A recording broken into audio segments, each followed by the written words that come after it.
اژدہا اور شہزادے کی دلہن۔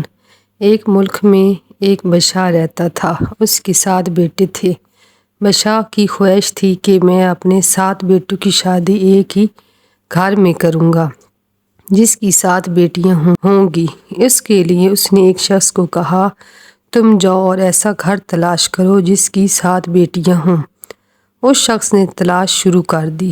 وہ کچھ عرصے کے بعد واپس آیا اور بادشاہ سے کہا کہ اس کو ایک گھر مل گیا ہے جس کی 7 بیٹیاں ہیں، مگر ایک مسئلہ ہے کہ اس ملک کو ایک ہی رستہ جاتا ہے، مگر اس پر ایک سانپ جو بہت بڑا اژدہا ہے اس کا قبضہ ہے۔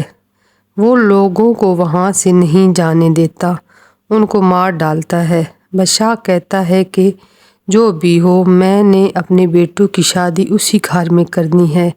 شادی کی تیاریاں شروع ہو گئیں۔ اب ساری بارات تیار ہو کر وہاں سے گزرنے لگی تو بادشاہ کہتا ہے کہ جہاں پر کوئی بھی آواز نہ کرے گا اور خاموشی سے گزریں گے۔ یہ رستہ پہاڑوں کے درمیان میں سے ندی میں سے گزر کر جاتا تھا۔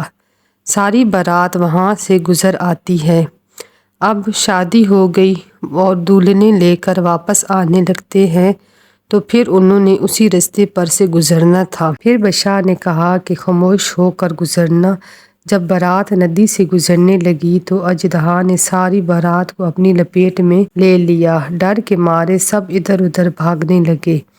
اژدہا نے سب سے چھوٹی دلہن کو اٹھایا اور وہاں سے چلا گیا۔ بادشاہ نے کہا کہ چلو سب محل واپس چلتے ہیں تو چھوٹے شہزادے نے کہا کہ میں اپنی دلہن کو لے کر جاؤں گا۔ شہزادے نے کچھ سپاہی ساتھ لیے اور اژدہا کی غار کو ڈھونڈنے لگے۔ تھوڑی دیر کے بعد انہیں ایک غار نظر آیا۔ شہزادہ اس کے اندر گیا تو دیکھا کہ دلہن وہاں پر بیٹھی ہے اور اس کے آگے اژدہا سو رہا ہے۔ دلہن نے شہزادے کو دیکھا اور اٹھ کر آگے آنے لگی تو اژدہا اٹھ جاتا ہے۔ پھر شہزادہ اور سپاہیوں نے اس پر تیروں اور تلواروں سے حملہ کر دیا اور کچھ ہی دیر میں اژدہا مر گیا۔ شہزادہ اپنی دلہن کو ساتھ لے کر محل واپس آ گیا۔